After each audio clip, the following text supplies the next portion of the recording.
Me sinto arder em chamas, me chamas, sou teu pescador. Vi tuas curas, branduras na voz e um sol de ternura rompendo o tabu. Deixei meu Pai, meu mar, meu cais e busquei meu lugar junto a ti. O amor demais me fez capaz de curar em teu nome, Rabi. Filho do trovão, deita tua cabeça sobre mim. Ah, Mãe Maria, eis teu filho ao lado da cruz. Sou apenas João, o trovão, a paz sentado. Testemunharei por ti, seja onde for. Não te queimarás no óleo que ferver por mim, pois tu viverás pra contar o presente, o futuro aos homens. Chamas e chamas, chamas me chamas, chamas e chamas, chamas me chamas.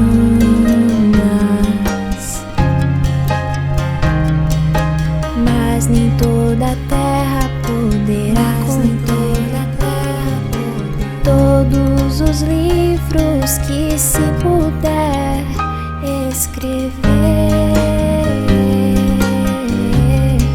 das coisas que ele fez. Chamas e chamas, chamas me chamas, chamas e chamas, chamas me chamas.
Olá, queridos amigos, muita paz, que a paz do nosso querido Mestre esteja em nossos corações. Espiritualidade boa que nos ajuda na divulgação da doutrina espírita esteja conosco nesse instante, nos trazendo paz e luz no coração.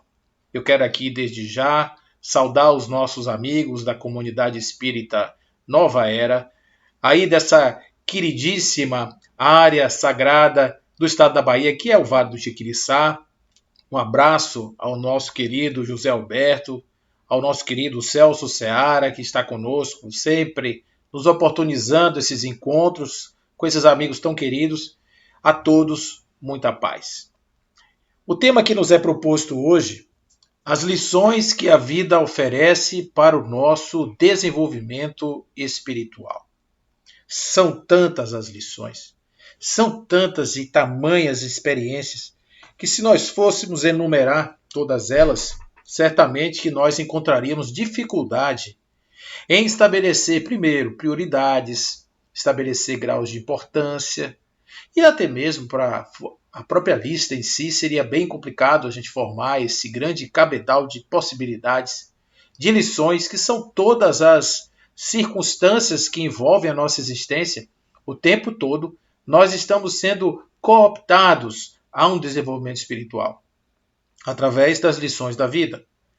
Uma coisa importante que a gente precisa entender de primeiro plano, antes de falarmos assim de maneira mais pormenorizada em relação a essas experiências, é a forma como essas experiências se dão.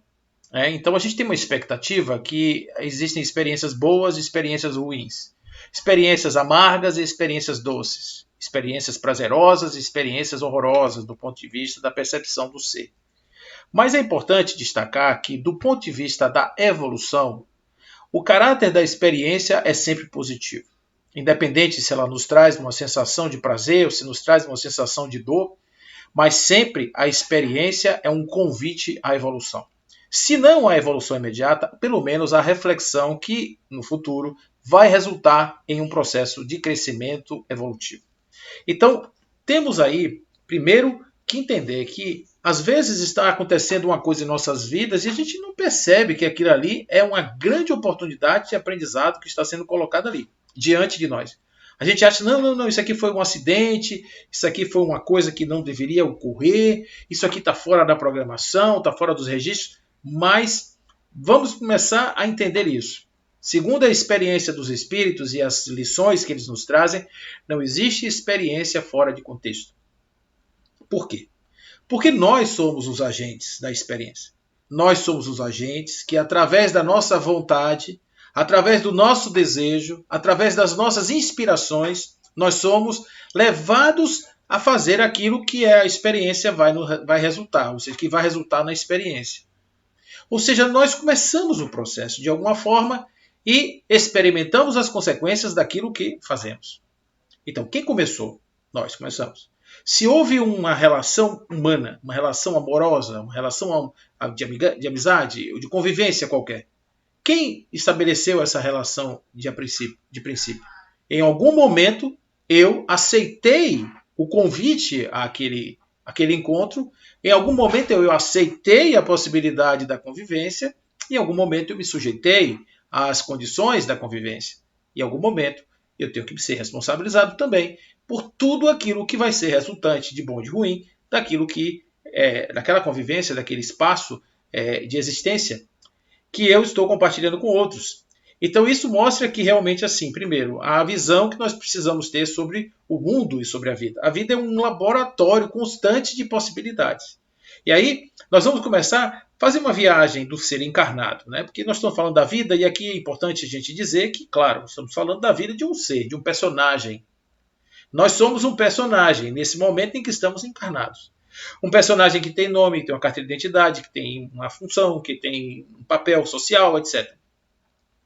Então, esse personagem não é o espírito na sua totalidade. Ele é apenas uma parte do espírito em manifestação. Ele é apenas um set do espírito, uma caixinha do espírito que está se manifestando ali.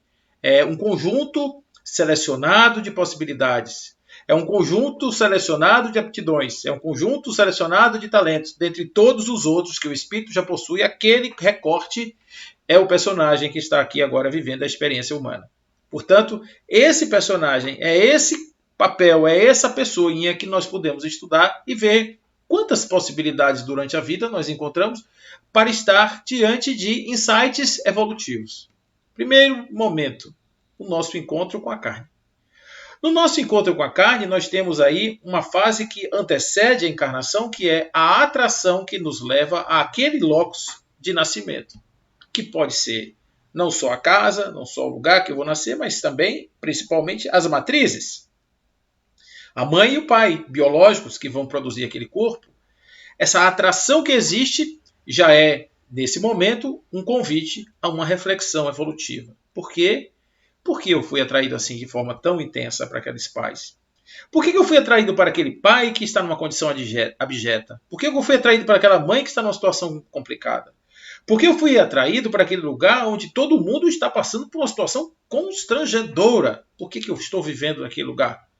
Eu estou vivendo naquele lugar que está numa guerra, que está vivendo num momento de exceção, que está vivendo num momento de...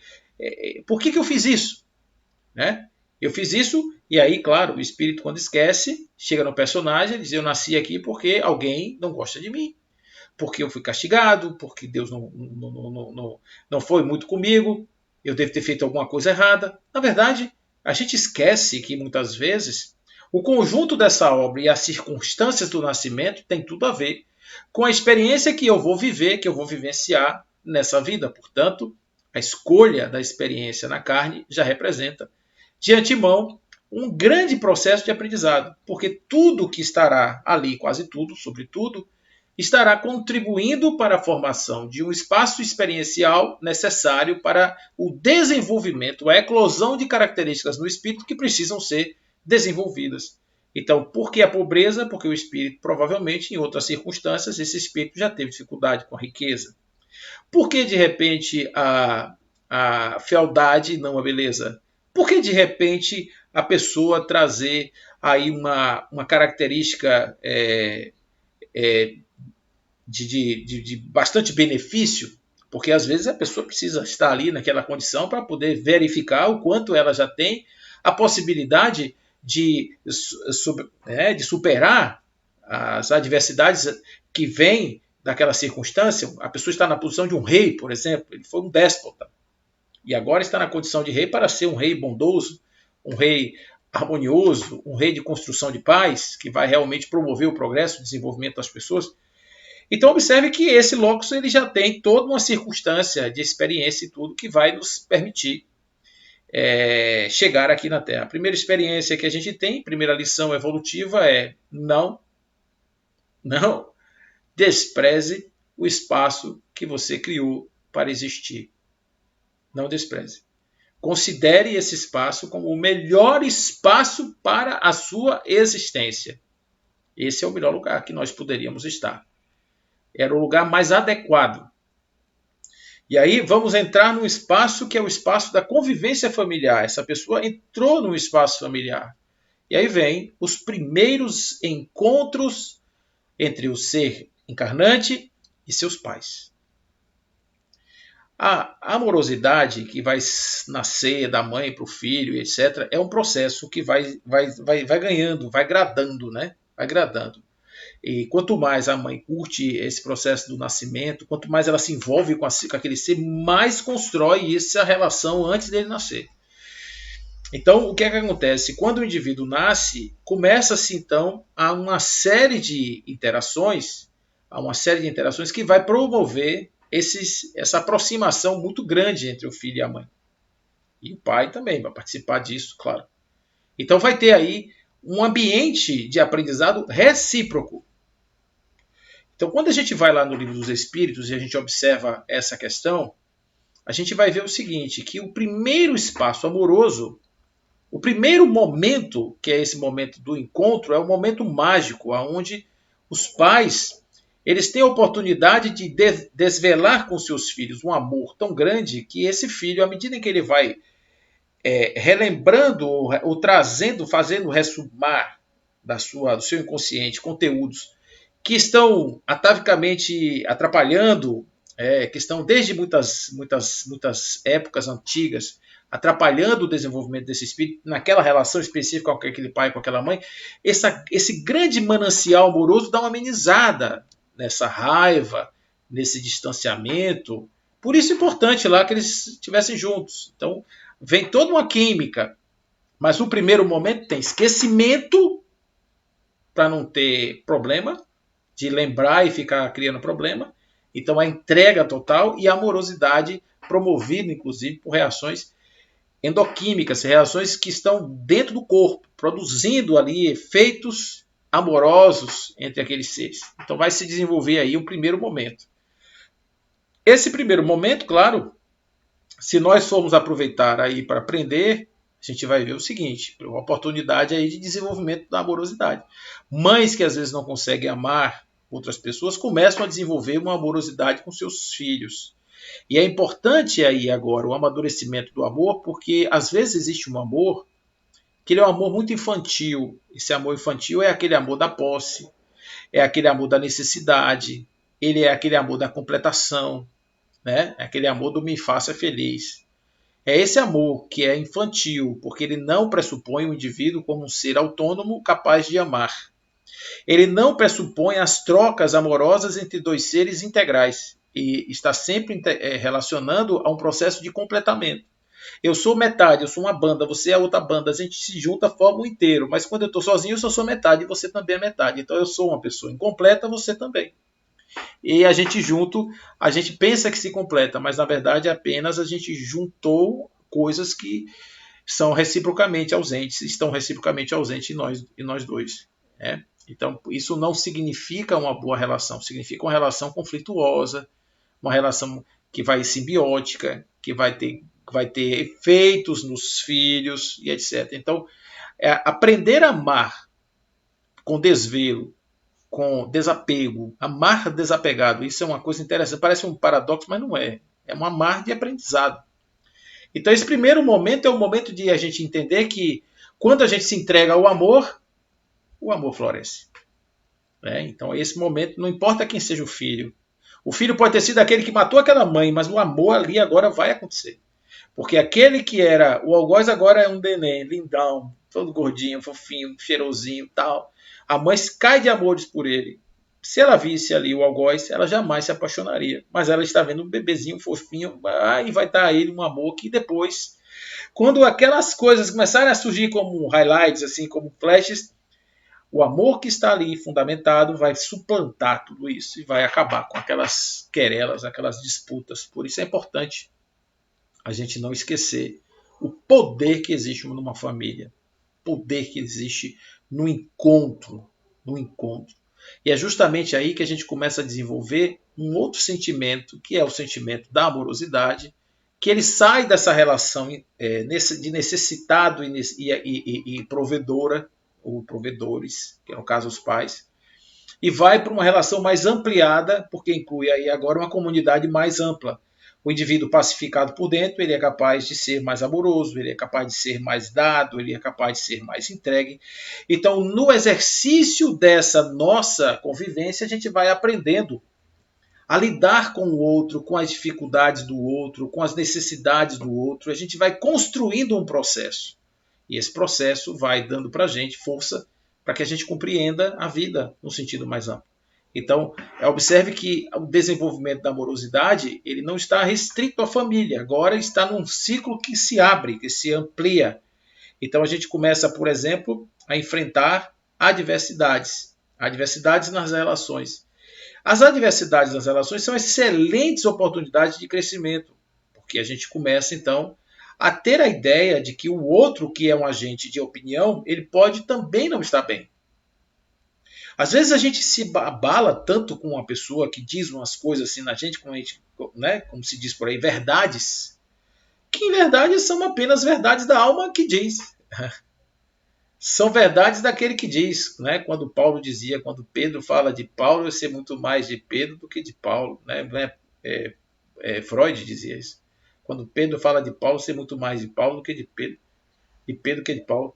Então, observe, quando um fala do outro, eu sei mais daquele que fala do que daquele que é falado. Sei daquele que é falado, porque esse daí é o espaço, justamente, de dizer, eu estou aprendendo na convivência a praticar a indulgência, por exemplo. A indulgência é essa capacidade que eu tenho de compreender as dificuldades do outro sem julgamento. Eu começo, de repente, a desenvolver uma capacidade de estar na relação, compreender o estado evolutivo do outro e, a partir daí, eu começo a ter uma oportunidade de ser mais autêntico, sem tantos medos e sem tantas necessidades do julgamento, do que o outro vai dizer de mim.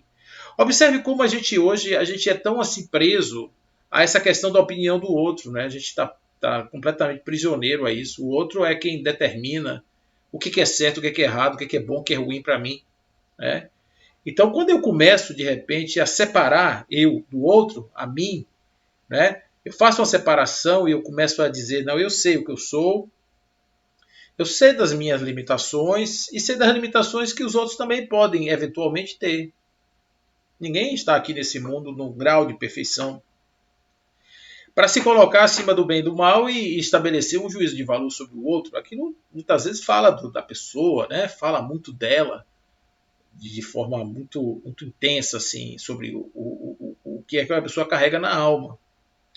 Então, onde é que estão os conflitos? A origem dos conflitos, por exemplo, está justamente nisso, de cada um querer ter que a sua opinião seja a verdadeira, né? Que a sua opinião seja a verdade, e o outro tem que se submeter a ela, sob pena de ser o inimigo, de ser execrado.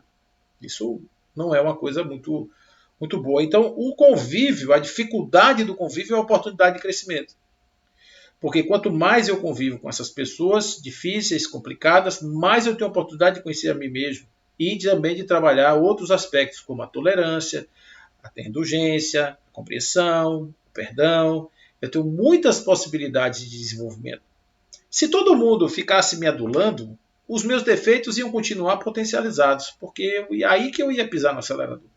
Mas na medida que eu tenho freios existenciais, que são as pessoas que estão barrando, de certa forma, a minha livre expressão, eles estão me dando um espaço de refletir internamente sobre mim.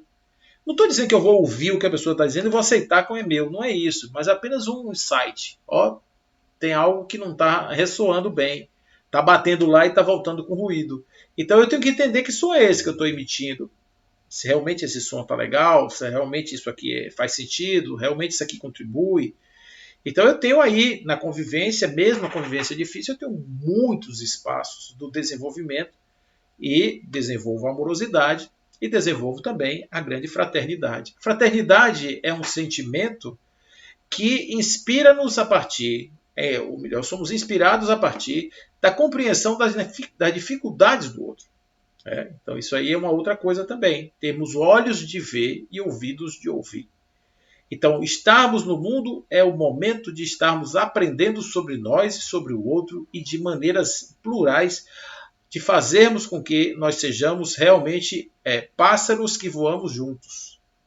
Cada hora um revezando ali na frente do bando, ali voando para poder justamente mostrar o caminho a ser seguido.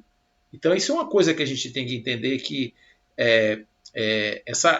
esse conjunto plural de relações vai diuturnamente, cada uma dessas situações específicas vai nos trazendo aí oportunidades de crescimentos recíprocos e compreendermos que todos temos dificuldades, que podemos nos ajudar mutuamente. Isso sim, claro, é oportunidade de melhoria e de crescimento espiritual. Lembrando que o crescimento espiritual não é necessariamente aquele estereótipo de uma pessoa que não briga com ninguém, que não fala alto, que não diz palavrão. Diz mais daquele que não pensa algo desconstrutivo, diz mais daquele que não sente algo que seja negativo, diz mais algo daquele que na parte interior realmente vivencia uma plenitude, uma paz, do que aquele que é um pacificado externamente.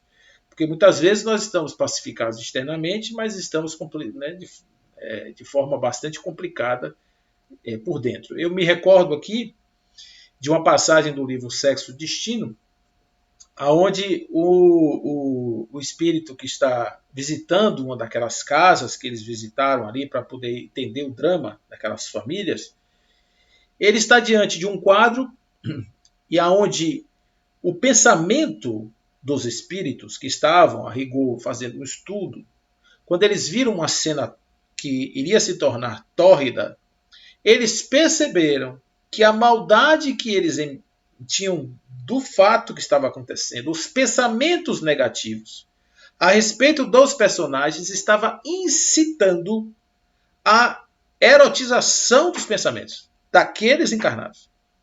Então, ao invés de serem os que iriam ajudar a amainar o clima, eles estavam com seu julgamento estimulando aquilo que estava sendo julgado. Então, o que eu estou falando aqui realmente é nesse nível, assim, aprender a ter uma ideia, uma higiene do pensamento para que a gente consiga desenvolver uma forma de vida plena sem estarmos contribuindo negativamente com a situação e as circunstâncias do mundo. Aí, claro, que durante a vida, durante a existência, a gente vai ter outras oportunidades também desses encontros entre seres encarnados e também o desenvolvimento dessas faculdades humanas do personagem, amorosidade, o sujeito que realmente ele auxilia a sociedade, ele está sempre presente, ele é uma mão ativa e etc. Mas nós temos outras de foro íntimo, que são aquelas que vão como se fosse uma espécie de pirâmide de necessidades. À medida em que nós recuperamos conquistamos já aquelas necessidades chamadas fundamentais, que são essas das disciplinas do caráter, do pensamento, etc., nós começamos a ter outras aspirações maiores. Não que elas não existam em fases precedentes, mas agora de uma forma mais séria, de uma forma mais intensa. Estamos falando, por exemplo, da fé. Então, como é que a gente aprende sobre a fé? A gente aprende sobre a fé quando nós estamos na pior situação da nossa vida. A gente aprende sobre a fé quando nós estamos nas piores circunstâncias da nossa existência. Por que a gente aprende da fé nesse lugar? É porque justamente é aí que nós temos que dar nosso testemunho de crença, de confiança. Porque fé é confiança. Quando a gente fala de fé, a gente está falando de confiança. A gente está falando de confiança. Então, se de repente eu estou vivendo uma experiência negativa na minha vida e eu tenho a certeza de que algo é maior do que isso, que algo de repente supera tudo isso, isso tem que realmente entrar em mim de uma maneira tal que neutralize os efeitos negativos daquela experiência que eu estou tendo. Então, pessoas há que estão vivendo sobre a maior pressão do mundo, o calor todo da experiência humana, estão sorrindo, estão alegres, estão felizes. Por quê? Porque naquele momento eles estão sublevando, estão diminuindo, digamos assim, a experiência vivenciada em função de um objetivo maior. Algo grande demais que abafa aquela coisa que estava ali causando, a princípio, aquele alvoroço negativo. Então, a fé ela é algo que se desenvolve no calor. No calor. Por que ela vai ser assim? Porque existe uma fé que muita gente confunde, né? A fé raciocinada. A fé raciocinada não é uma fé que você... isso aqui, 2 mais 2 são 4, sou espírito imortal. Não é isso. A fé raciocinada é aquela que é construída com bases racionais, mas não se pratica fé que não seja de espírito. A razão vai sustentar a fé para que a fé se mantenha firme. Mas a fé não se processa através da razão, a fé se processa através da alma. Por isso é um aprendizado cotidiano. Se eu confio mesmo, eu tenho que começar a testar essa confiança. Eu preciso começar a fazer esses voos, aonde eu vou na direção da circunstância, me entrego a ela, e a partir daí eu começo a desenvolver a possibilidade de exercitar o quanto eu já sou capaz de trazer de dentro de mim essa força para a superação das dificuldades que estão aí postas. Então eu perdi o emprego, e aí agora eu tenho que confiar. Né? Confiar que o Evangelho dizia, os pássaros, eles não estão aí, eles não estão recebendo, não estão trabalhando, mas no entanto eles estão recebendo o seu quinhão. Né? A plantação de trigo está ali ornada de ouro, que nem o rei teve roupas tão nobres. Então a gente vê que os pássaros no céu, os trigos no campo, as plantas que estão, de certa forma, ornadas de flores, elas não estão necessariamente recebendo um salário direto por uma função que elas estão executando, elas não estão recebendo dinheiro, mas, no entanto, isso não impede de, durante a sua vida, curta ou longa, elas mostrarem toda a sua beleza, toda a sua pujança, todas as suas possibilidades. Então, o Evangelho nos ensina que nós temos possibilidades e potências e as coisas do mundo são inferiores a essas potências. Portanto, nós temos que ter a certeza, como dizia Tagore, a certeza no amanhecer. Apesar da madrugada, mas você sabe que o sol daqui a pouco vai nascer e cante. Cante. Cante em homenagem a uma manhã que não chegou, mas que você sabe que vai chegar. A partir do momento que a gente começa a desenvolver esse senso de objetivo, é natural que surja aí uma ideia forte de espiritualidade. Porque o crescimento espiritual, ele não é uma ação de procedimentos. Eu não acredito em procedimentos como forma de acesso, de procedimentos de elevação. Eu acho que os procedimentos de elevação eles são importantes para o caminho, mas não são o caminho necessariamente. O sujeito pode estar em meditação profunda e está crescendo. O sujeito pode estar numa dificuldade, no erro, está crescendo. O sujeito pode estar, de repente, no estudo sistemático, está crescendo. Existem vários caminhos, porque o importante não é o que você necessariamente faz. Jesus dizia isso quando dizia assim, tá bom, mas o mal não é o que entra, pela boca, mas o que sai da boca. Não é você lavar as mãos, é o que você diz. É o que você sente, é o que sai do seu coração. Então, observe que essa espiritualidade, ela nasce naturalmente com o senso do sujeito ser espírito.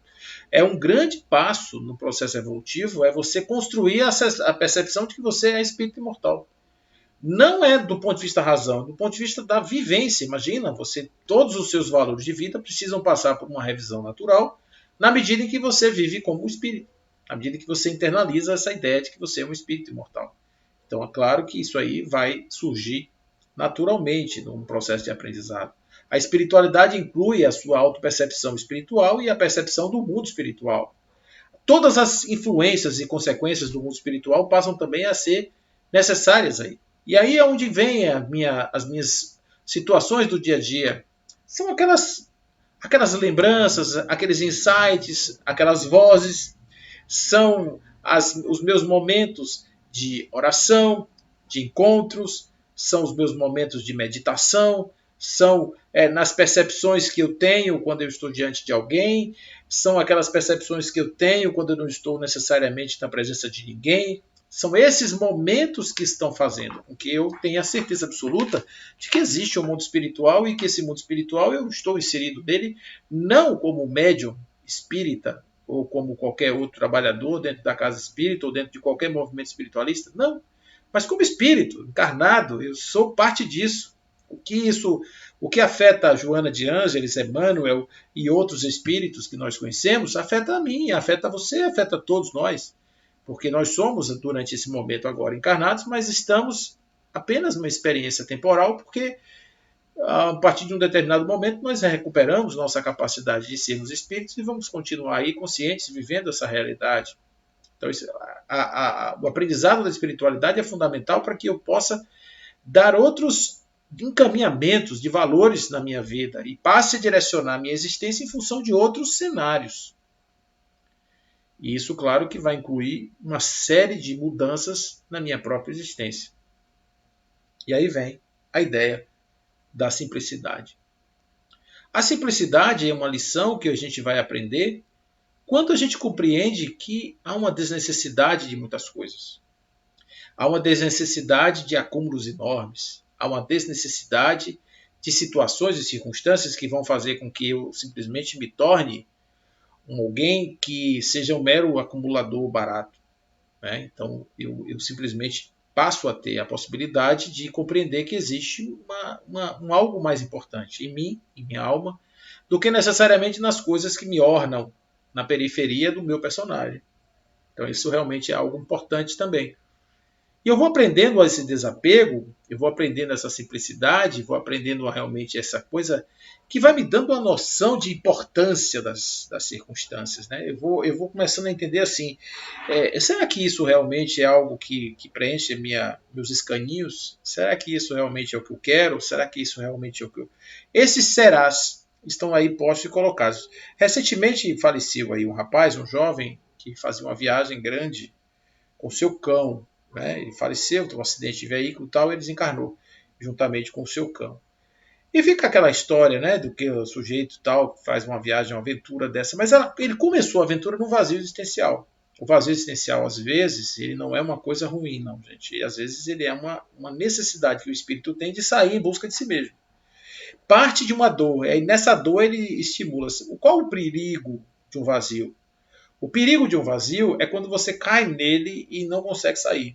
O perigo do vazio é quando ele exerce uma função vorticosa no sentido de puxar você para o eixo, para o centro, e não há força que tire, como se tivesse uma maré, sabe aquela força da corrente subaquática que puxa o banhista para o fundo do mar? É isso aí. Esse é o perigo. Mas, por outro lado, quando o indivíduo está ferido, o indivíduo está ali motivado, ele vai então olhar para a sua dor e dizer: você não, aqui sou eu. Eu e você sobra no caminho e eu fico. E eu serei maior do que você. Então aí começa. Aí vem a fé de novo. Vem a ideia da impermanência. Vem a ideia de que as coisas passam, que as coisas acontecem, daqui a pouco está tudo destruído. A gente começa a ter essa percepção e a espiritualidade se fortalece. A espiritualidade se fortalece nos tropeços, onde eu sou obrigado a repensar as coisas. Quando a pessoa se vê cercado de pessoas porque está ali numa circunstância mágica, de repente ele perdeu aquele atrativo. Os amigos desaparecem, ele fica sozinho. Então ele começa a sentir assim, poxa, que coisa horrorosa, a vida. Um dia um amigo confessava que estava numa circunstância desse tipo, e eu digo: você gostaria de quê? De estar rodeado de um séquito de pessoas hipócritas, que estavam mais interessadas naquilo que você podia lhes dar do que em você? Então, de repente, você agora está na sua realidade objetiva. A sua realidade objetiva é essa. Se acostume com isso. Foi isso que você conquistou.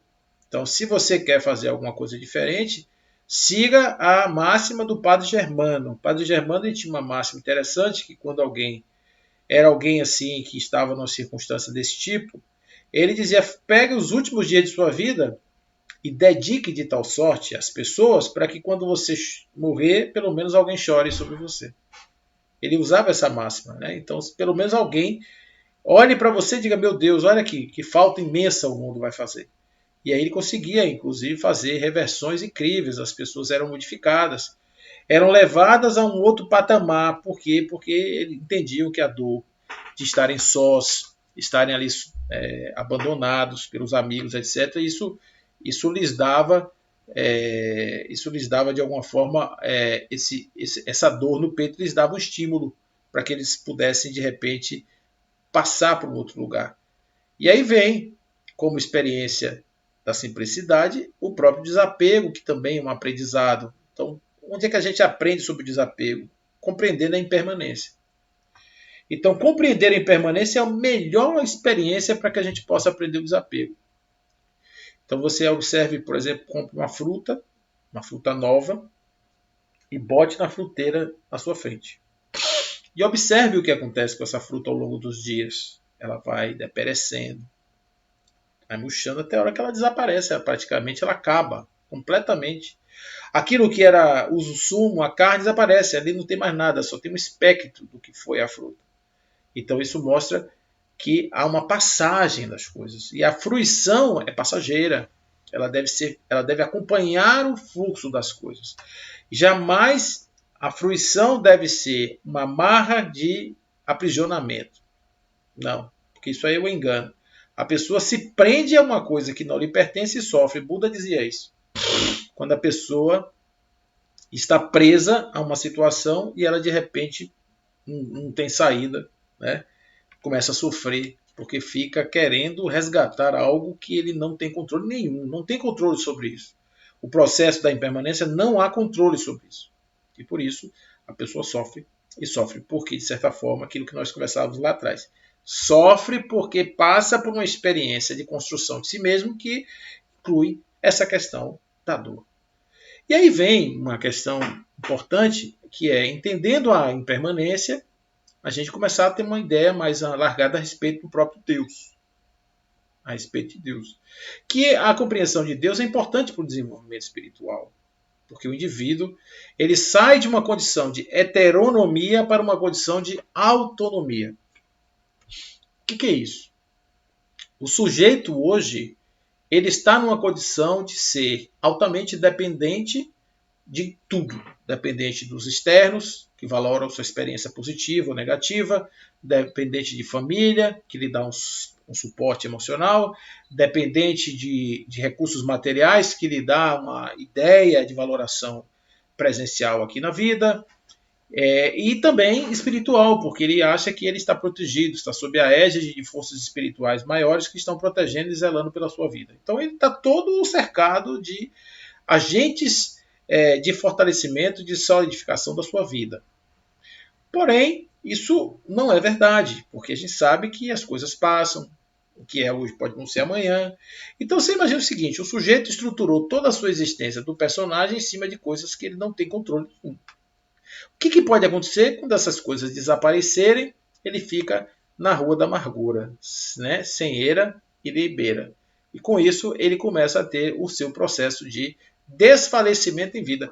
Ele perde completamente o rumo e começa então a navegar na intolerância, no sofrimento, ele vai para a violência, ele vai para um monte de lugares que não tem nada a ver com o seu crescimento, ao contrário, tem a ver com a sua desesperação. Vai lhe botar numa situação. A vida vai desmascarar de tal sorte essa experiência que vai fazer com que ele se sinta agora desnudo e tendo que começar de novo. Então a pergunta é, você prefere começar agora ou começar daqui a 50 anos? Escolhe, né? A vida não tem essa... A vida não faz a pergunta. A vida simplesmente diz assim, olha, uma hora você vai ter que despertar isso aí. E vai ser na hora que você menos esperar. De você menos esperar, de repente a coisa chega. E essa ideia de que nós somos afeitos à divindade, que a divindade está, de certa forma, nos aprisionando, nesse conceito da heteronomia, isso é uma coisa que muitas pessoas ainda fazem, a construção de fé em cima de um agente externo que resolve problemas para mim. Então, o melhor aprendizado, às vezes, vem na decepção. É isso aí. A pessoa tem uma decepção com os seus modelos. E, de repente, ele compreende que não é daquele jeito. E qual é o jeito, cara pálida? Bom, o jeito é você arregaçar as mangas e trabalhar por você mesmo. Isso aí é uma construção evolutiva de extrema importância. Porque aí o sujeito vai ter força, coragem, determinação para superar todos os obstáculos e a partir daí ele começar a desenvolver uma mundividência, uma experiência vivencial que vai lhe dar todo o handicap, toda a condição da ideia da espiritualidade. E claro que essa ideia de Deus, ela tem a noção da unidade. A noção da unidade é aquela coisa que vai fazer com que você, através de uma disciplina mental, consiga se sentir imerso no mar do Criador. Observe que quem está fazendo esse movimento, os grandes meditadores dizem que para que você possa ter uma mudança na estrutura cerebral, ao ponto de transformar-se em alguém realmente pouco impactado pelas vicissitudes do mundo, você tem que ter algo em torno de umas 10.000 horas de meditação. Então tem muita meditação para fazer. Né? Para quem medita 20 minutos por dia, ou 15 minutos por dia, vê aí o tempo que seria necessário para você condicionar seus neurônios a uma estrutura de meditador. Né? Uma estrutura cerebral de meditador, que vai te dar plenitude, vai te dar um monte de coisa. Vai te dar um senso de compaixão, né? Muito grande. Então, observe que para fazer isso, nós temos que nos colocar nessa situação, nessa circunstância. É muito melhor, de repente, a gente acordar para essas coisas sem a dor, mas muitas pessoas preferem a dor. E é por isso que o Centro Espírita tem uma porta da dor que é imensa e uma porta do amor que é pequena. A dor realmente é um grande lugar para quem não acordou ainda, para as suas capacidades e também para a sua responsabilidade de construir seu próprio destino. Então, a vida é um locus de aprendizado cotidiano. Cotidiano. E vai nos mostrando que realmente nós precisamos e podemos desenvolver isso cada vez mais, com mais força, com mais capacidade, etc. E isso vai fazendo com que a minha experiência encarnacionista, minha experiência de encarnação, seja cada vez mais bem sucedida. Porque eu vou melhorando a qualidade da minha senso-percepção, da minha auto-percepção. E aí eu vou evoluindo a partir disso. Uma coisa que contraria completamente tudo isso que eu estou falando aqui, o vitimismo. O vitimismo é uma coisa muito ruim, gente. Muito ruim. Porque o vitimismo coloca a pessoa, primeiro, no lugar especial, que ela não tem. Ela é o lugar que, assim, o lugar da pessoa que não podia sofrer. Ou era o lugar da pessoa que não podia passar pela experiência X. Todo mundo pode, menos aquela pessoa.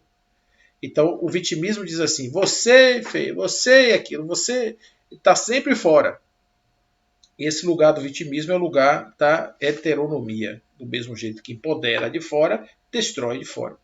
E uma sociedade midiática, de uma sociedade que está toda voltada para as reputações, essa é uma sociedade perigosa, porque é uma sociedade onde as ferramentas que estão por aí, de cancelamento e tais, elas são essas que fortalecem muito essa heteronomia, em detrimento de uma autonomia. Então vai se fazendo uma força muito grande de fora para dentro, fazendo com que os indivíduos não se olhem internamente, e quando se olham, se veem pequeninos, se veem pela ótica daquela construção externa que lhes foi aí apresentada. O mal do século. O mal do século, baixa autoestima, justamente por causa disso. Porque nós somos criados num processo de submissão e somos, então, colocados numa sociedade que nos oprime o tempo inteiro. Não estou falando de castas, não estou falando de cores, nem estou falando de nada. Estou dizendo simplesmente o seguinte, quando você está diante de alguém que muitas vezes é menor do que você do ponto de vista moral, intelectual, esse alguém sempre tem uma pitada de linguagem negativa para lhe depreciar. E de depreciação em depreciação, o sujeito vai apequenando-se no seu psiquismo e se torna incapaz de fazer coisas sem a necessidade, né, ou sem a presença de outro ou de alguma ferramenta que lhe auxilie nesse trabalho. Então nós temos que conquistar a nossa autonomia através do processo, muitas vezes, da dor. A dor é uma grande professora. A gente vai sair da matéria e vai caminhar na direção do espírito, justamente fazendo esse périplo ao longo das nossas experiências de vida. Então, o espírito de Joana de Ângeles escreve um livro interessante chamado Convites da Vida, onde ela vai falar sobre diversos aspectos da existência, e esses diversos aspectos da existência são aqueles justamente que vão despertar em nós, a partir desses convites, essas possibilidades de nós estarmos, então, elevando a nossa possibilidade espiritual a partir das nossas experiências evolutivas. Ela diz assim, um dia, o rei estelar, compreendendo a necessidade de elevar o homem às culminâncias da felicidade no seu reino, aceitou um convite e desafio do mundo em crescimento e desceu à terra, erguendo-a de tal modo que em breve a dor e a miséria baterão em retirada, definitivamente, a fim de que se instale nela os chegados dias da Jerusalém libertada em plenitude de paz. Então esse livro que ela escreve no ano de 1972, ela publica esse livro no ano de 1972, portanto esse livro tem 50 anos que foi publicado, e estamos aí diante de um livro extremamente atual. Então o momento agora é o momento de estarmos vivenciando essa nossa descida aqui na Terra. E como experiência evolutiva, diferente de Jesus. Jesus veio como modelo para ensinar a referência, e nós como aqueles guiados que precisamos estar olhando essa referência, olhando esse movimento para cima, para desenvolvermos então a nossa espiritualidade num plano maior, num plano fortalecido por aquilo que se chama a perfeição do espírito.